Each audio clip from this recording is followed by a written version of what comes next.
Hey guys, Dan here with Battlefield Curator. What is a better PDW? The Kel-Tec Sub 2000 or a M1 Carbine?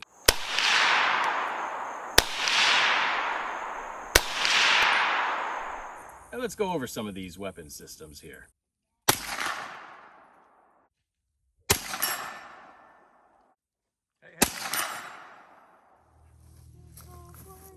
What I got here is a modern day Kel-Tec Sub 2000 in 9mm Parabellum. It's very compact, as you can see here. Yeah, you could fit this in your backpack, fit this if you're riding a motorcycle. You could probably fit in your extra luggage carrier. It's probably a pretty decent self-defense weapon, personal defense weapon. If you're out and about and you get into some trouble or something, you could use something like this. If you just fling this little switch here, you see that now you've got the weapon system extended, and it is actually fully extended right now because there's this pin here that holds this buttstock in place. What's interesting is it's polymer.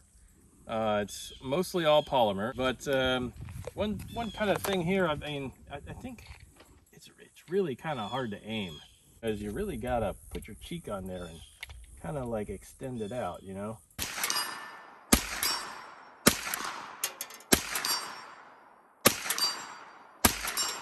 Yeah, it really isn't that comfortable to shoot. It doesn't feel that great on your cheekbone when you're shooting this. You really got to put your face down low, as low as possible, to get in those sights. It shoots 9mm Parabellum, which is pretty common.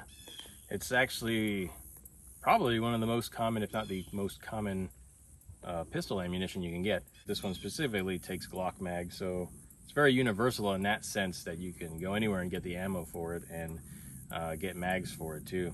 Another thing about the Sub 2000 is it has Picatinny rails. You can mount an optic on there. The only downside is with the Gen 2s and Gen 1s, you can't fold it with the optic on there. You got to get an optic also that has a riser mount. But the Gen 3s, you can fold it with the optic on there because the barrel area where the Picatinny rails are twists to the side. Also, you could put a little Shush Master Flex on here. Pretty cool.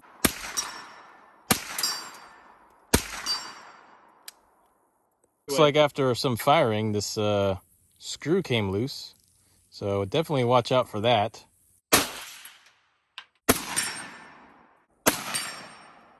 And what I got here is a World War II M1 Carbine. That's right, this one is marked IBM, made during World War II, made at the receiver was at least made at Auto Ordnance with the AO stamp down here.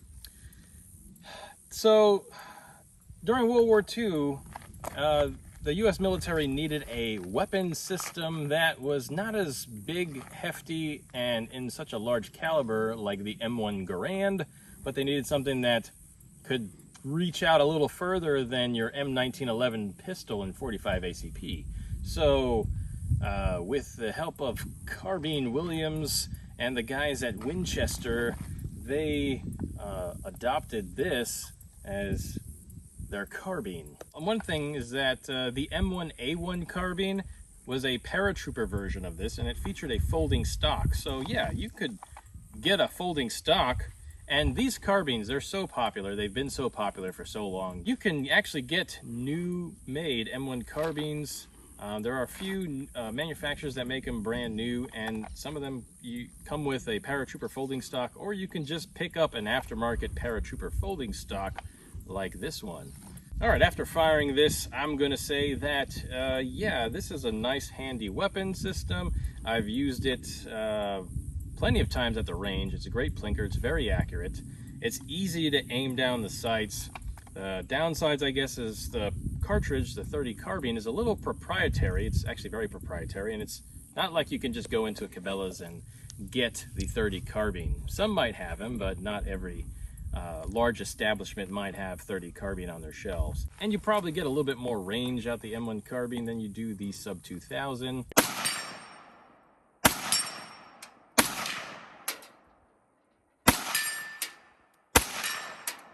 The M1A1 carbine with the wire folding stock, that is not very comfortable to shoot either, but you at least don't have to have your cheek at a weird angle, and it also has a leather pad there on the wire cheek rest. All right, my overall thoughts here. Sub 2000, you can fold it up. It's much more compact that way than the M1 Carbine with the folding stock. The Sub 2000 also takes 9mm and Glock mags, so that makes it a lot easier to find and source ammo and mags. And lastly here, it has Picatinny rail, so you can mount a red dot sight on there. The M1A1 Carbine with the Paratrooper wire folding stock, I definitely like the way it feels. It feels comfortable when you shoot it. It has adjustable rear iron sights. You can reach out further distances with the .30 carbine. It has lineage and history dating back to World War II, and it's just a fun, easy overall platform to get. Now, price-wise, the Sub 2000 goes anywhere from $300 to around $500. Now, the M1 Carbine, yeah, price-wise, you're gonna look at around $1,000 to around $2,000, especially for those highly collectible earlier World War II variants. So overall, I'd say that I'd pick the M1 Carbine over the Sub 2000. All right, thanks for tuning in. I'll see you in the next video. And if you haven't, be sure to pulverize that like button and subscribe for the algorithm. Also check out the merch link in the description. It really helps out with the channel. And as always, be sure to learn history and curate history. Make it a great day.